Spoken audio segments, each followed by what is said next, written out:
Bonjour, aujourd'hui la capsule web portera sur les principaux raccourcis clavier qui nous permettra d'utiliser Acomba efficacement et rapidement, plus rapidement qu'avec la souris. Donc la souris a été évidemment découverte par la plupart des utilisateurs et les utilisateurs en sont friands, mais malheureusement ou heureusement, Acomba fonctionne avec le clavier et c'est prouvé que c'est beaucoup plus rapide, beaucoup plus efficace, plus rapide, plus performant d'utiliser la version clavier. En voici quelques raccourcis pour utiliser Acomba au complet avec les principaux raccourcis clavier. Donc, qu'est-ce qu'il faut comprendre, c'est qu'Acomba est un logiciel qui comporte deux menus, c'est-à-dire un menu principal, donc qui comportera des onglets en haut. Donc, dépendant des applications que vous possédez, vous avez l'application comptabilité, les clients, les facturations, l'inventaire et tout et tout. Et pour se déplacer, on n'a aucunement besoin de la souris. Tout se fait avec les flèches ici. Donc les flèches verticales serviront à déplacer le premier curseur. Donc il faut comprendre que Acomba, c'est un logiciel à deux niveaux de menu et qui comprend deux curseurs qui sont toujours vivants. Qu'est-ce qu'on veut dire par deux curseurs toujours vivants? C'est qu'on aura un curseur sur la série d'onglets dans la première rangée et on a un deuxième curseur qui lui aussi est toujours disponible sur la deuxième rangée. Donc pour se déplacer à travers la première rangée, on utilisera les flèches descendre pour déplacer le curseur principal et la flèche monter pour se déplacer à travers les onglets. Par la suite, à partir du moment que vous êtes dans l'onglet de votre choix, dans l'application de votre choix, mais on utilisera les flèches droite et les flèches gauche pour se déplacer. Flèche droite pour aller vers la droite pour le deuxième curseur et la flèche gauche pour revenir vers le début. C'est sûr que c'est pas évident la première journée, surtout si vous utilisez Acomba depuis plusieurs mois, peut-être voire plusieurs années. C'est très difficile d'arrêter d'utiliser la version souris. Mais on vous invite à être persévérant et à être patient. Ça va vous prendre maximum une journée, 2 journées pour vous habituer à la version clavier. Donc c'est tout simple lorsqu'on le sait. Donc, les flèches descendre, flèche montée qui s'occupe du premier curseur et flèche droite, flèche gauche qui s'occupe du deuxième curseur. Lorsqu'on désire accéder à une application, donc exemple ici on est sur client. Lorsqu'on désire accéder au client, on fait tout simplement Enter. Donc, pas besoin de la souris pour aller pointer et cliquer. On fait tout simplement Enter. Il va ouvrir, dans ce cas ici, la fenêtre des listes de clients. Avec les flèches, oui, on peut se promener. Avec les flèches de montée, descendre. On peut utiliser les flèches droites, les flèches gauche pour changer l'ordre de recherche. Évidemment, l'ordre de recherche que les gens utilisent le plus, ce sera à travers les numéros ou à travers les clés de tri. Toujours la logique dans Acomba, qu'est-ce que les gens utilisent le plus souvent est toujours à gauche de l'écran, qu'est-ce que les gens utilisent le moins souvent est toujours à droite de l'écran. Donc souvent les gens vont utiliser soit la numérotation de clients lorsque c'est bien numéroté, ou sinon par le nom des clients, c'est relativement simple aussi. Souvent, les gens vont vouloir utiliser la cellule recherchée en bas pour accéder sans avoir besoin de la souris. On fera à ce moment-là la fonction Tab. Donc, le tabulateur permet de descendre le curseur, faire une recherche, exemple, Landry, et Enter, ici, qui permettra d'activer la recherche, et un autre Enter permettra d'accéder à la fiche du client. Pour revenir en arrière, pas besoin d'aller cliquer sur le X, pas besoin de faire la double flèche rouge, on utilisera le E. Dans toutes les fenêtres d'application, ce sera toujours la clé E, la touche E, qui est juste à 45 degrés de Enter, qui me permettra de revenir en arrière à l'écran précédent, et un deuxième E permettra de quitter.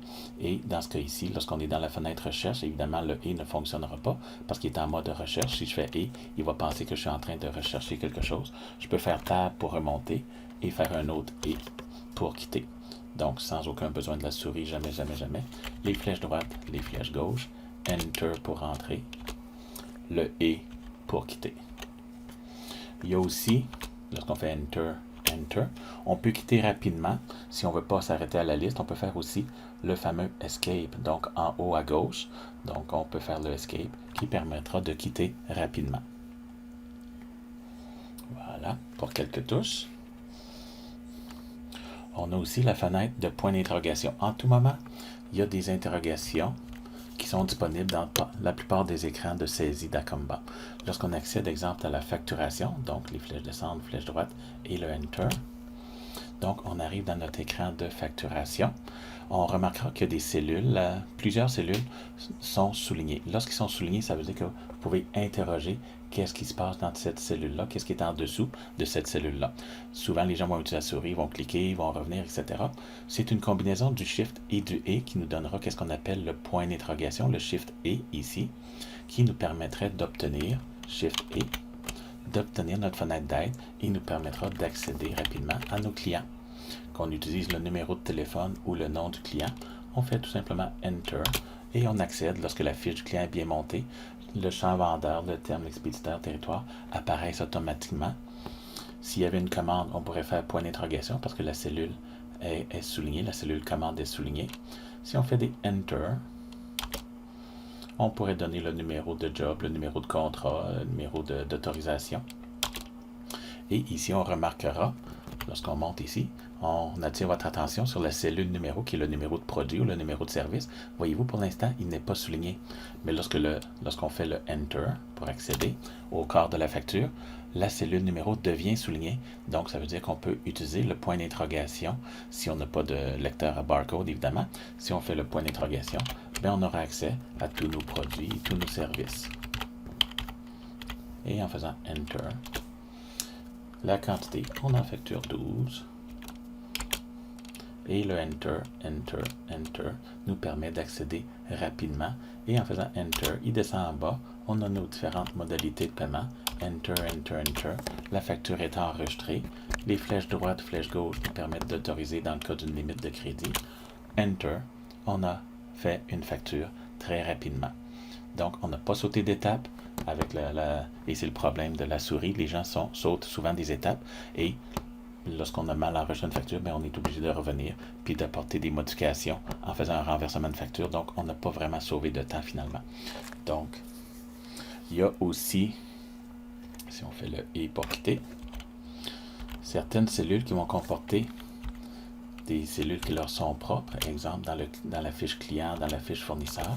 On descend dans le corps et avec le contrôle plus, c'est-à-dire le contrôle et le plus, on permet d'avancer, reculer dans la série d'onglets.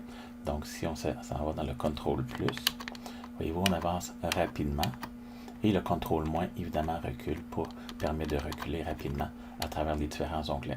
On désire attirer votre attention sur cette fenêtre ici, où est-ce qu'on a nos champs vendeurs, territoire, termes de paiement, etc.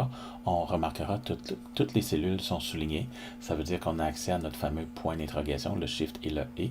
Donc, en faisant Shift et, on a accès à nos vendeurs. Si on n'a pas créé nos vendeurs, on va les créer ici. Et c'est un système qui est vraiment, le champ vendeur est vraiment sous-utilisé. En passant, lorsqu'on crée des vendeurs qui sont attitrés à nos clients, bien, ça permet de voir les ventes qui sont assujetties et même de faire une projection de vente pour ce vendeur-là. Et oui, tout ça s'exporte dans Excel. Oui, on peut faire des graphiques, etc. Ça, on verra ça dans une autre formation. Donc, le « et » permet de quitter, ou dans ce cas ici, le « escape » permet d'enregistrer et de quitter. Ah, j'ai oublié. Enter. Contrôle plus. On a aussi des cellules avec des flèches qui descendent vers le bas, donc des applications de sous-menu. À ce moment-là, on n'a pas besoin de la souris non plus. On fait tout simplement barre d'espace. En faisant barre d'espace et les flèches pour descendre, monter, bien, à ce moment-là, on peut modifier l'appellation. Même chose pour la langue de facturation. Les flèches descendent, les flèches montées, suivent la barre d'espace tout le temps pour dérouler les sous-menus, les menus déroulants. Les petites boîtes de dialogue ici, monter, descendre ou Enter, permet d'être activé avec la barre d'espacement également, barre d'espace active ou désactive. Ici, on l'active. Une autre barre d'espace, on désactive.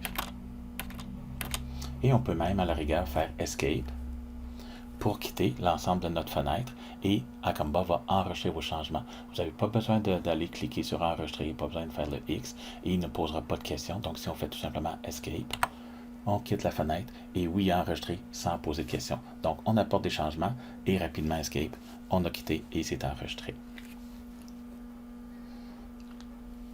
Aussi, dans les fenêtres de rapport, si on fait des flèches droite, droite, droite, comme ça ici, Enter pour accéder au rapport de client, on va s'apercevoir que dans plusieurs boîtes de dialogue, comme dans l'âge des comptes clients, l'âge des comptes fournisseurs.